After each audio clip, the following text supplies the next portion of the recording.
Maybe they could teach us some things, which I would love. Okay, so I have somebody who's ready to deliver the mic. So if you have a question, now is the time. Okay, so we have some questions ready. Let's start with the man right here in the front. Can you deliver the microphone to this man right here in the center and the front? Thank you. Thank you. Pardon my voice. Michael, in the Pine and Barrens episodes with Tony Walnuts, was it physically challenging to film that? Well,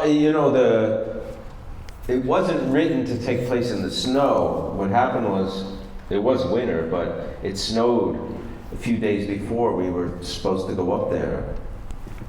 And I think they even thought about canceling, and then they realized, oh, this is kind of a blessing, really, because it made it even more of an alien world for these two guys. So, yeah, a little bit. I mean, I was a lot younger then, so it wasn't as challenging as it would be now, probably. Okay, do we have another question? I think I see a man in a checked shirt in the second row. Can you hand the microphone to him? Go up the stairs, reach it over. Great. Hi, Michael. So, when you were doing The Sopranos and your kids were young, and they say, Daddy, what do you do for a living? When do you let them see it, and how do you explain to them the violence, the sex, and even watching you die in one of the episodes? And how do they separate what they see, from reality, preventing the nightmares and things like that? If you could talk. Well, they never saw it when they were kids.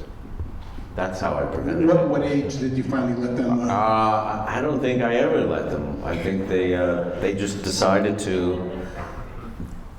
My daughter's 29, and I think she's just starting to watch The Sopranos.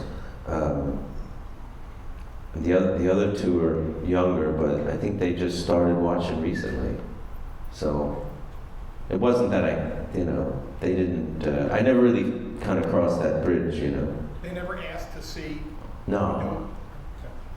No, they kind of, especially, they're all adults now, but before they were adults, they weren't all that interested, actually, and, they're much more interested in me as a father than as an actor.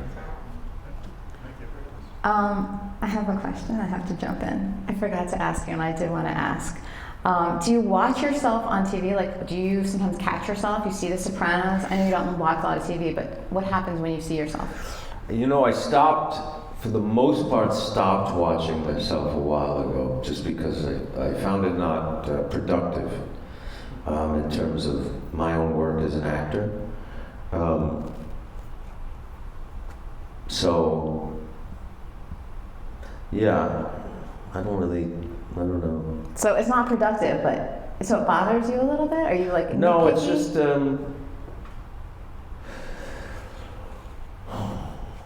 yeah, in a way, sometimes nitpick, Okay. but just I don't know. It's weird. Yeah. To be honest with you, Yeah. it's really weird. So you avoid it. I don't like looking back so much. I really like looking forward. Like if I'm in a car or a train facing the wrong way, I'll get sick. So you think that's psychological? Is that where we're going here? Whatever you think, take it, interpret it as you will. It, not literally, figuratively. Both. Okay, both. All right, I'm going to stop hogging the questions. We have somebody right over there. The woman second from the right. Hi, Michael. Something I've always really admired about you is how multifaceted you are. You've never boxed yourself in creatively. You act, you write, you've directed, you've produced. And I was just wondering, because all of those different art forms, everything is a very personal form of self-expression, what out of all those facets is the most cathartic to yourself? Well, some things in your career you do for very personal reasons, and most of those things you won't. It might, like we opened a theater to produce new plays. It was not for profit, and I actually did a really big movie for a lot of money that was not a good movie, so we could build the theater, right? So sometimes you do stuff for money, sometimes you do it because you want to build a theater, you want to make a movie, or you want to pay your bills, send your kids to school. Sometimes you do stuff just because you want to be creative, right? And those tend to be the more personal things. Sometimes they go together, like something like The Sopranos, which had elements of both for me, but not always, you know. But the book I wrote and the movie that I wrote and directed, those two things, they're kind of like children, you know. Feel very close to them, you know, because they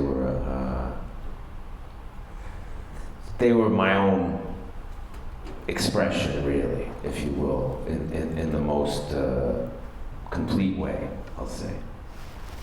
Okay, thank you. And there's a question up in the back, but first, where's my microphone at? Oh, there he is. Oh, perfect. Let's get this man right here. Hey, Michael. I was your stand-in in the first 2 episodes. Of what? Sopranos. You were. What's your name? Mark Barron. I'm on the SAG board. How are you, sir? I'm good. How are you? Thanks for coming today. Thank you all for coming, by the way. Very kind of you. Appreciate it. I wanted to talk about one of your children, Summer of Sam. Recently named as one of the best 10 independent films of the 90s. Did you want to talk a little bit about the challenge that you and Vic and Spike faced to get that made? Well, that was a story that my co-writer came up with, and I originally wanted to direct it, but I had not directed movies before. And Spike, we brought it to Spike, and he was going to executive produce it with me directing it. Spike Lee. Yeah, and we tried but couldn't really get a deal. And eventually Spike decided to direct it, which was a miracle, you know, and a godsend, because he got the deal, obviously, because he's great and he's Spike Lee. And I was actually going to be the role that Adrian Brody played, I was going to play, but when we finally got the deal, we were shooting the first season of The Sopranos, so I couldn't, so I played a small part. But I went to see it again. They showed it last year at the Metrograph. I hadn't seen it in a really long time, maybe since it premiered. So it was 20 years, 20th anniversary, and I loved it. It just, there's a lot of life up there on the screen and a lot of energy and passion, and it's I'm really proud of it, and it really just kind of burst off the screen, you know, the way Spike shot it and the way it was, the music and the performances, some of the acting, and it's just great. So I have really fond feelings about it. Okay, thank you. Thank you. Thanks, Mark. You get to the back row. And then I think we'll have time for one more question after that. Hey, Michael. Hi, Kara. Hello. First off, the answer to the question about the women in the military is just under 20%. I looked. 20%. A little under. Yeah, they kind of just gave percentages for each of the branches, and I kind of. That's a lot. That's a big. That's, you know. It is. I think it would be less than that, actually. 1 out of 5. That is kind of a lot. Yeah, Thanks for looking right at around that. there. Well, my actual question is, all right, so in Goodfellas, Pesci shot you in the foot, and then in an episode of The Sopranos, at the bakery, you shot the other guy in the foot. All right, now that had to be a planned kind of a allusion to. Oh yeah, of course. Okay. No doubt. Great. David Chase actually said he doesn't think there would be Sopranos if there wasn't Goodfellas, just because it, and the way it influenced him as a writer and as a, you know, viewing that lifestyle, you know, and all that. And a lot of actors from Goodfellas Or in the Sopranos. Of course, well, that's the same group. They're all over the place. Yeah. They're doing everything. Yeah, as soon as I saw that in The Sopranos, I said, holy shit, that was he got shot, and that way he shot the guy. It was perfect. Okay, thank you. Up and coming. Okay, and we have a question up front, so if you can swing back around to the front, come on down, and then right here towards the middle, in a black shirt, please. Hey, Mr. Imperioli. So later on in the month, I'm going to be taking a class with Robert Finaro, acting for beginners. And I kind of want to ask you for any tips as for what I should do after I finish the workshop, or where to go for auditions. Is that your first acting class?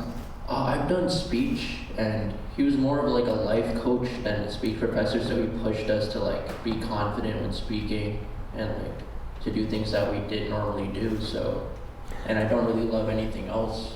I think the best thing I always tell people is who want to start in acting, to find a class and a really good teacher and stay there for a while. And not only because you're going to learn from a really good teacher and it gives you a place to work, but this is what I did at least. You create your own peer group.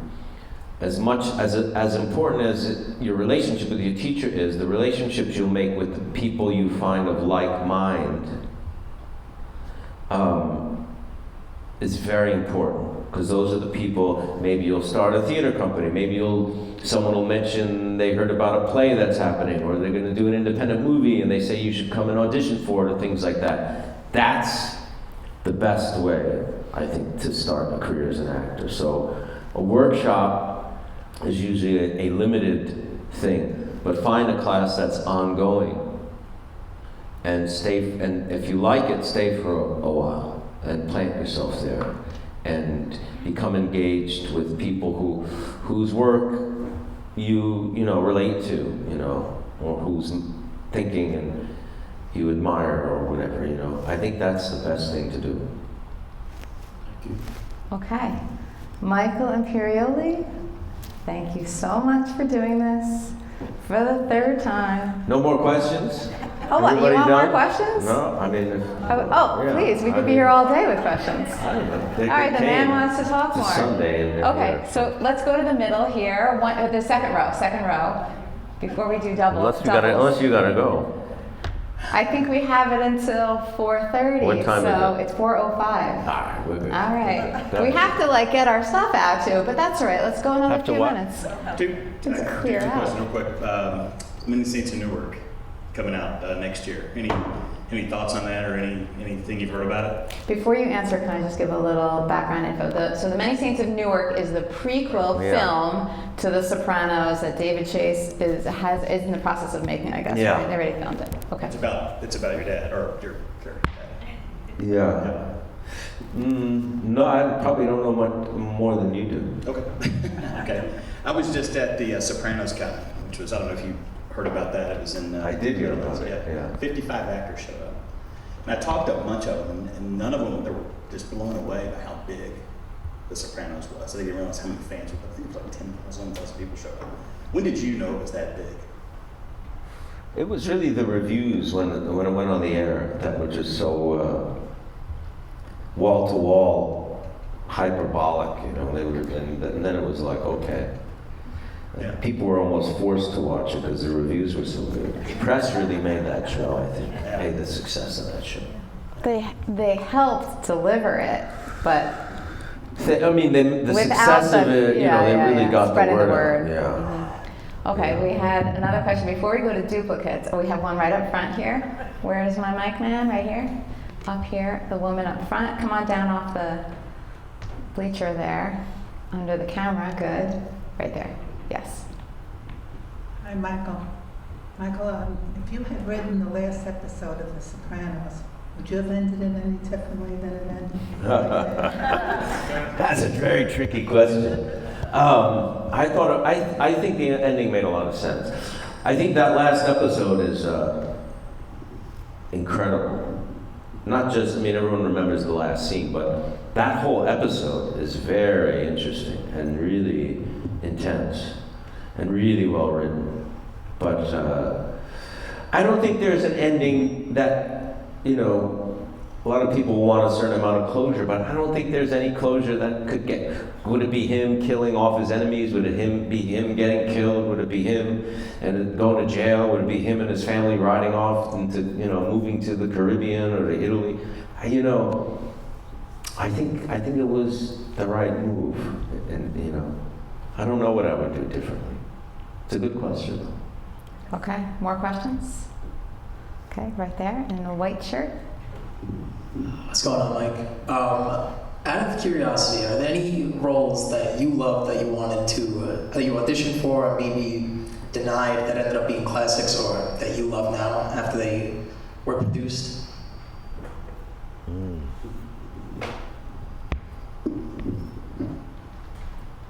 No, I don't think so. No, not really. I can't say there is. Not necessarily.